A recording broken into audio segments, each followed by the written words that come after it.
The book is called Why Does He Do That by Lundy Bancroft, Inside the Minds of Abusive and Controlling Men. Here is the last archetype, and if you want to see more, there's a playlist on my page. The mentally ill or addicted abuser. This last category is not actually separate from the others. An abusive man of any of all the aforementioned styles can also have psychiatric or substance abuse problems, although the majority do not. Even when mental illness or addiction is a factor, it is not the cause of the man's abuse of his partner, but it can contribute to the severity of it. When these additional problems present, it is important to remember these things. 1. Certain mental illnesses can increase the chance that an abuser will be dangerous and use physical violence. These psychiatric conditions can also make it next to impossible for an abuser to change, at least until the mental illness has been brought under control through therapy and/or medication, which can take years. Even if the mental illness is properly treated, his abusiveness won't necessarily change. I've made other videos about this, you can check those out in the playlist. But the abusive patterns of men are part of socialization, not necessarily mental illness. So even if that partner gets whatever their mental illness is under control, the behaviors come from socialization. It's a whole nother thing that needs to be worked on separately.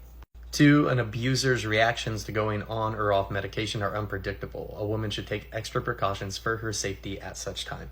3. The potential danger of a mentally ill abuser has to be assessed by looking at the severity of his psychiatric symptoms in combination with the severity of his abusive characteristics. 4. Antisocial personality disorder is present in only a small percentage of abusers, but this can be important.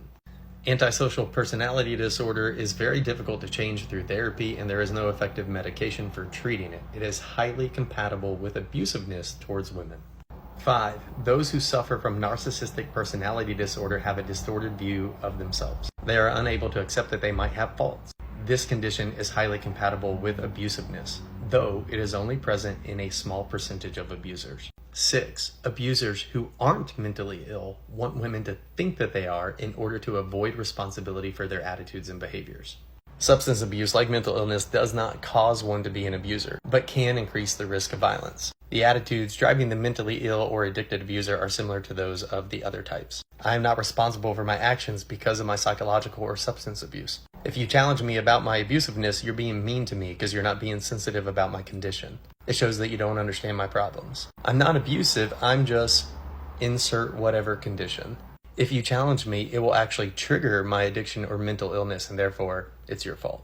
If you or anyone you know are facing any of these archetypes, Lundy makes it clear that the best thing to do is to reach out to DV support groups. Find people to listen to you and help you learn to advocate for yourself, and make plans to get out if possible.